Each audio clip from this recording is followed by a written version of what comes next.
Good afternoon, ladies and gentlemen. I want to start by saying how incredibly grateful and excited I am about the opportunity to come back here to Carolina. And I want to thank Coach Brown for that opportunity, as well as our AD, Bubba Cunningham, and the staff for supporting him with that decision. So, with that being said, I'll open it up for questions and we'll move forward. Great. Thank you, Coach. Welcome. Our first question for you will come from Jacob Turner. Hi, Jacob.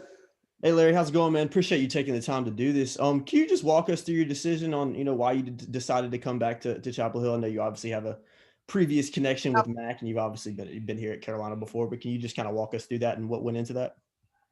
Absolutely. For me, it was a very easy decision. Carolina's a special place, and you say why.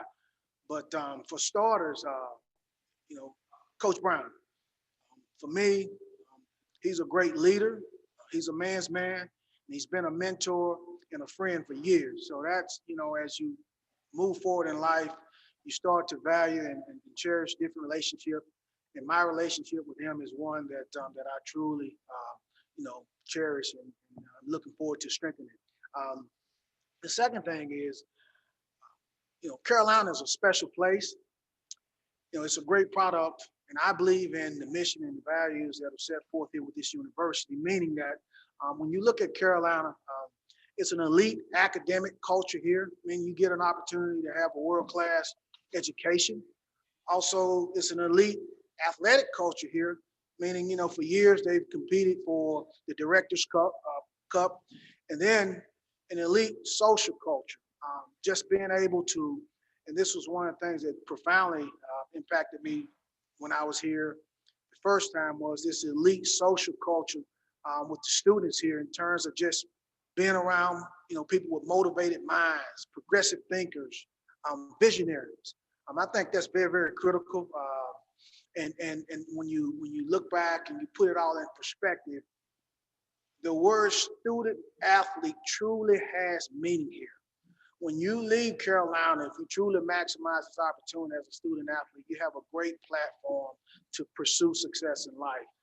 And then lastly, but probably the most important thing, is just my family and them truly having friends here, familiar faces, and some people that we honestly consider family. For my wife and daughter who's in the home now, that was very important, and they were all on board. So all the boxes were checked, and that's why it was such an easy decision. Thanks, Larry. Okay, our next question comes from Melissa Ray.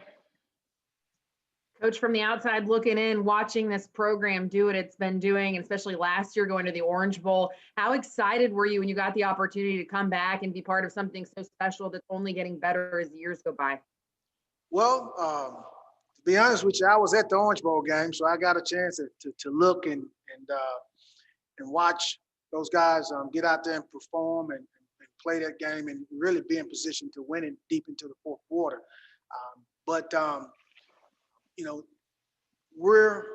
We, being that I'm a part of it now, is on the cusp of doing something very, very special here at Carolina. I think it's just a matter of time, and probably a lot sooner than later, that we're putting ourselves in a position to be amongst the elite in college football. But again, this program, you get what I would consider truly a world-class experience, the full measure of success, having the opportunity to leave here with a degree in one hand and a ring on the other, meaning having the opportunity to get a world-class education and win a first-class championship. And that's the one thing about Coach Brown, since I've known him, he hadn't put his name on anything that hasn't been done in a first-class manner. So with that being said, what more would you want than to be able to encounter the total experience as a student athlete and as a coach, being in position to truly be a part of it as well. But that's, you're in coaching for two things. It's not just to impact football or winning, but also impact the lives of our young men that we're responsible for, and giving them some true wisdom and some discipline and some habits that they can take and hold on to and allow that to propel them in life. All right, let's move over to Ross Martin. Go ahead, Ross. Hey, Coach Porter, welcome back. Good to see you again. I was wondering what your strategy is in recruiting. Like, what do you think you bring to recruiting and to UNC recruiting in particular? Well, it's not my strategy. It's Coach Brown's strategy. It's Carolina's strategy. It's, what are we doing from the standpoint of just when you look at just kids' skill set, when you look at their academic career and also their character, all those things play a big part of it. And then in all that, what does Coach Brown want? What does he think that's going to put us in position to be champions at the end of the day? So that's kind of, I'm here to fit in and to help grow the vision he has set out for us to continue to compete for championship or start to compete for championship. In terms of what I bring, again, a wealth of experience. He's put me in some areas. I think that, he talked about me being in Charlotte as well as Atlanta, and some areas that I feel that are truly have an abundance of talent. And then, me using some relationships that I've built over the years to be able to go in and feel comfortable and have an impact. But, relationships are extremely important when it comes to recruiting. I think that's kind of where it all starts. And I feel like I have that aspect of it. I understand what it takes or the profile of a Carolina kid. And so I believe I got a really good feel for that. And then two, just from a character standpoint, how does this kid make us better? So the things that are important, I completely understand. Being here a couple of days, I've had the opportunity to sit down with Coach. I know what he expects. I know the kid that we're profiling to help grow this program, and more so than anything, the product itself. Again, I truly believe in it. If you truly understand what the word student athlete means, and that's something that you hold near and dear to your heart, and that's something that you want, what better place to be than Carolina? So we have such a tremendous product here, and I'm looking forward to putting it front and center, making people see our vision the way that we see it. Thanks, Coach. All right, next up is Andrew Jones. Hey, Coach, when you first learned that Robert Gillespie was either thinking about going to Alabama or had made the decision to go to Alabama, did you reach out to Mack right away? And how quickly did you start seeing yourself as possibly having this job? And then after opening up the line of communication with Mack, how soon after that did you believe that this was going to be your job? Well, once I saw that it was open, I shot him a text and said, Coach, I'd love to be a part of your staff if you would have me. And that was it. And I've dealt with him enough to know that if he has interest, he will reply. And if he doesn't, he won't. And, he just talked about the process, and I just kind of left it at that. Once I text and just let him know that I did have some interest, I kind of put it back in his corner. It was just, I was fortunate enough that it all worked out. Okay, thank you. Okay, let's go to Greg Barnes. Go ahead, Greg. Hey, Larry, I know it's been a quick week for you, but have you had time to kind of look into what you have in the running back room, and specifically Ty Chandler, with both you guys being in the SEC for a couple of years? Yeah, so I've met with every kid or every player that's in our room. I've also spoken with all the parents. So just trying to get to know them. And, obviously it's a very young room.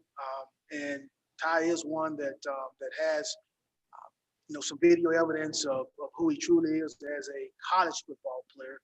So I've had an opportunity to peek at him, as well as go back and find high school video on some of these other guys, and also some Carolina video. But at the end of the day, I think it'll be the spring that speaks to me in terms of their skill set and what they're capable of doing that will allow me to truly have a great perspective in terms of how I can help them, how they can help the team, and where we need to go from there. Thank you. Okay, let's go over to Jonah Lister. Go ahead, Jonah. Yeah, hey, Coach. In a similar vein, Coach Brown talked about the youth of the unit, and I'm just curious, what are your plans, like you mentioned, going into spring, knowing that THI Chandler might be a bit of a leader, but you have a lot of first and second year players that need to develop that leadership and still are probably getting grips with reps in practice. Yeah, Jonah. And so obviously when you have youth, as the gatekeeper of that group, I have to show leadership as well. And it's certain things that I have to demand. And, I've always believed that there's one right and there's one responsibility that every young man has when they put on that helmet. And that is they have a right to expect the very best from their teammates, but they also have a responsibility to give their best. And as long as we can make sure that both of those are front and center and that one that they're demanding of themselves as well as their teammate, then we can grow their leadership, because the most important thing is building trust with your coaches as well as your teammates. And so when they see that you're out there just giving your all to Carolina every single day, it's a lot easier to communicate and demand from them. And from there, it's about confidence, being able to step up that, each and every day and demand from your teammates and know that, at times there could be some pushback, and then at times there could be some, okay, let's go. So it's a process. We won't try to rush it, but there will be a standard that they all will be held accountable for each and every day. And I think through that will come the confidence to be leaders, and also the confidence to be demanding on a daily basis of themselves as well as their teammates. Appreciate it, Coach. All right, now next up is Taylor Vippolis. Hey, Coach. Good to see you back in Chapel Hill. What has the past week been like for you, readjusting to being in Chapel Hill and seeing so many familiar faces around Keene Football Center? Hey, Vip. Again, it's been exciting the whole time. Everybody that I've spoken with since I've been here has been incredibly friendly and helpful. And with me kind of having some familiarity, I've tried to make my way around and see ones that I haven't come and said hi. And so it's been as seamless as it could be. I'm very comfortable at this point, just knowing the surroundings and just moving forward. For me, the biggest thing right now is just trying to integrate myself into this playbook, make sure I got a tremendous grasp on what we're doing, and being able to communicate and present that to our players. So once we hit the field, we're in position to just move forward and they can operate with confidence as well. Thank you.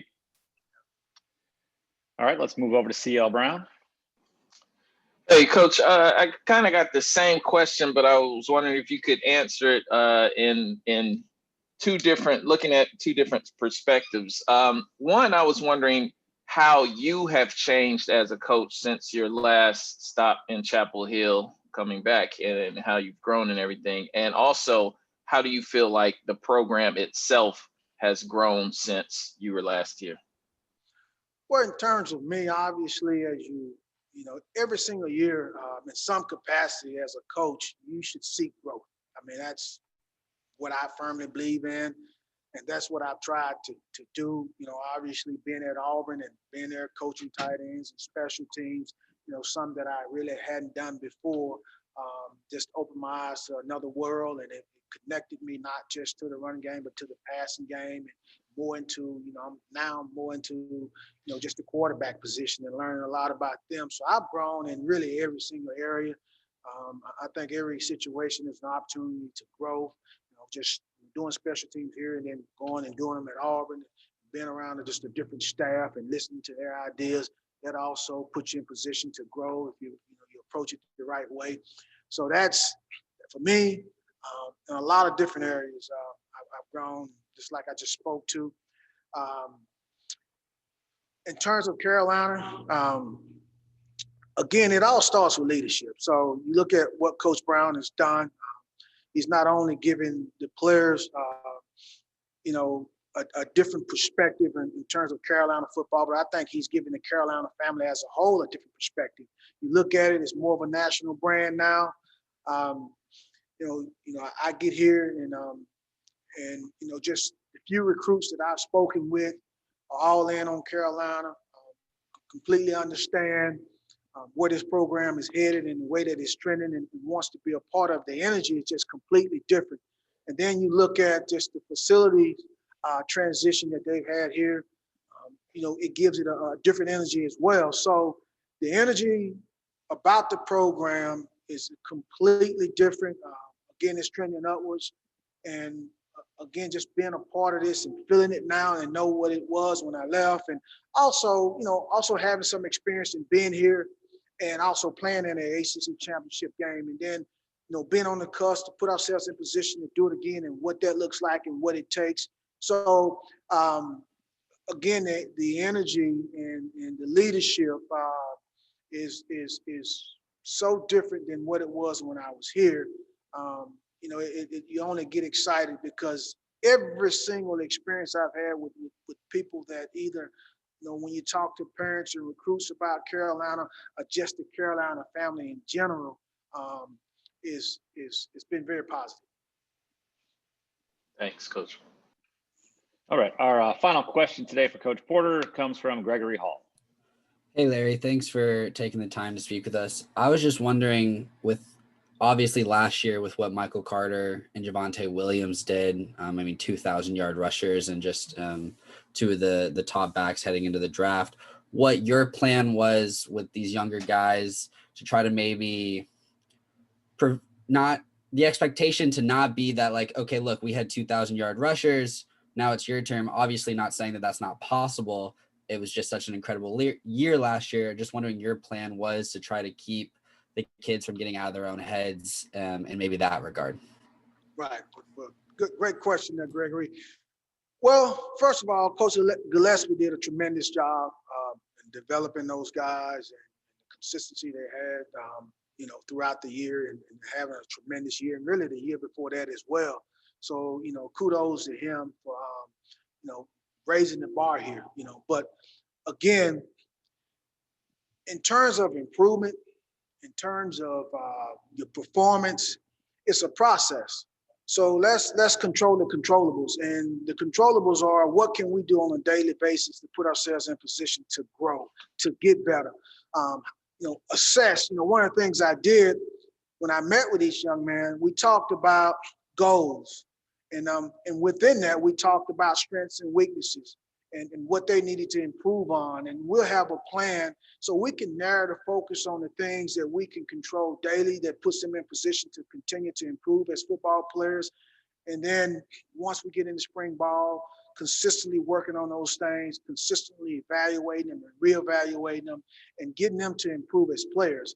And once they can improve and we can look back at the spring and say, okay, here's where we are and where do we go and how can we improve over the summer months, and then have a plan in place for that. And then once we get into fall camp, look at where we are and continue to evaluate and reevaluate different things that we need to improve on. And then once the fall starts and we get into games, it is what it is. I think those guys will be ready to play. And in terms of 2,000 yards rushes and all those things, that won't be our focus. Our focus is, at the end of the day, what needs to take place to win each and every single game. And if that means 2,000-yard rushes, then it is what it is. But we're going to take it game by game and week by week. But most importantly, our focus is on improving and putting ourselves in position in fall. And when we get to the fall, to be someone that this team can rely on in a very strong manner. Thank you. Coach, thank you for your time today. And again, welcome back to Chapel Hill. Yeah, thanks for having me, and go Heels. Thanks, Coach.